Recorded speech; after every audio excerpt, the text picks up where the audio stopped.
السلام عليكم، مرحبا بكم عند هادية كويزين. اليوم جبت لكم دشيشة حارة بالأعشاب الطبية، مليحة للزكام، أيضا للسعال، والشعير مليح للجهاز الهضمي، لصحة الأمعاء والبكتيريا النافعة اللي عنا في الأمعاء الدقيقة اللي هي الميكروبيوت. فالشعير هنا يعني مليح للأمور هذه. وأيضا الشعير يخفض السكر في الدم ويخفض الكوليسترول ويحمي المرارة من الحصى إلى آخره. يعني الشعير هو دواء للجسم تاعنا من جميع النواحي. اليوم جبت لكم هذه لأني كنت مصدورة ودرتها وربي بارك، ما شاء الله، الحمد لله يا ربي. نبدأ على بركة الله. بالنسبة للمكونات واش عنا لهنا طرف قليل تاع بصل، ثوم، قليل من السكنجبير أو زنجبيل الأخضر، طماطم، عنا دبشة، وعنا كرافس، وعنا فلفل حار. عنا تتبيلة واش عنا شحمة مفوحة أو متبلة، عنا قليل من الدهان، عنا شوية طماطم، عنا فلفل أسود، عنا زعتر، نعناع يابس وزعتر يابس، وعنا فلفل أحمر وتابل وكروية، وعنا قليل من الشعير اللي هو الدشيشة كيما راكم تشوفوا. هذوما كلها طيبوهم بطريقة سهلة جدا، وهذه الطريقة هي طريقة أمي الله يحفظها إن شاء الله. شوفوا معايا لهنا، نبدو في أشواغ، نقصوا هذاك البصل، نحطوا كلش يترحى، نحطوا جنجبيل يكون أخضر ماذا بيكم باش نستفادوا منه، خاصة كذا الواحد مريض ولا يكح ولا الزدرة إلى آخره. صدقوني تاكلوها هذه الشربة هذه ويكلها واحد مليح يتغطى بيان بعد ينوض ما شاء الله، يعني هايلة. الفلفل كيف راهو حار، هذاك القرين تاع الفلفل حار خلاص.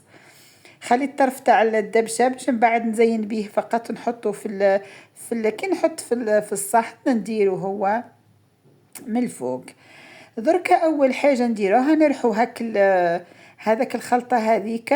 بعد ما رحيناها نجيبو برمه ونخلطو كل شي بارد في بارد، نحطو هذاك الخليط ونزدو هذوكم ليزيبيس كامل وهاك الحشاوش هذوكم نزيدو نعدلوهم في هذاك الخليط ونصبو الماء كلش بارد في بارد. ومن بعد نحطو فوق النار ونبدو نحركو بالعقال.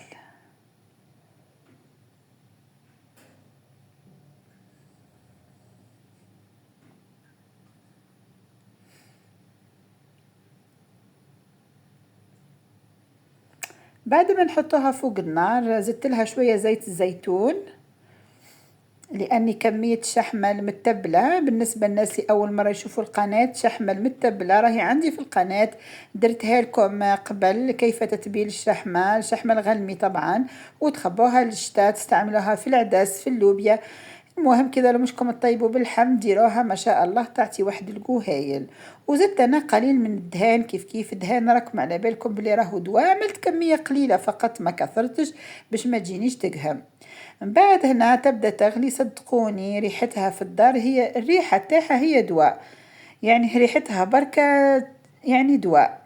بعد صبيت هذاك الشعير تاعي صبيته ونخليها. هو الشعير على بالكم حاجة مهمة، لازم تنقصوا دركا النار وتخلوه يطيب على مهله، يطيب حتى يطيب لينا مليح هذاك الشعير تاعنا.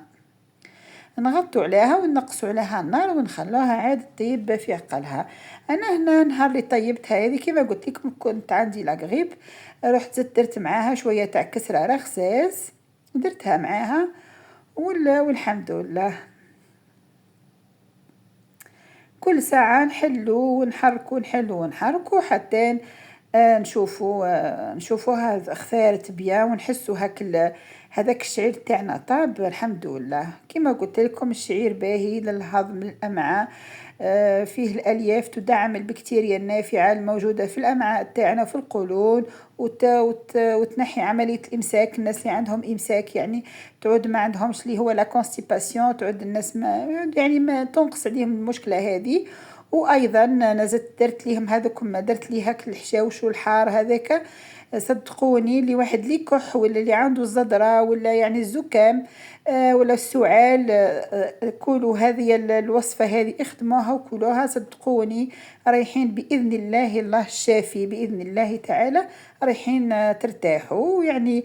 ونتمنى لأي واحد مريض نتمنى له الشفاء يا ربي إن شاء الله، اللي عنده أي مرض ربي يشفيه إن شاء الله ويعافيه يا رب العالمين.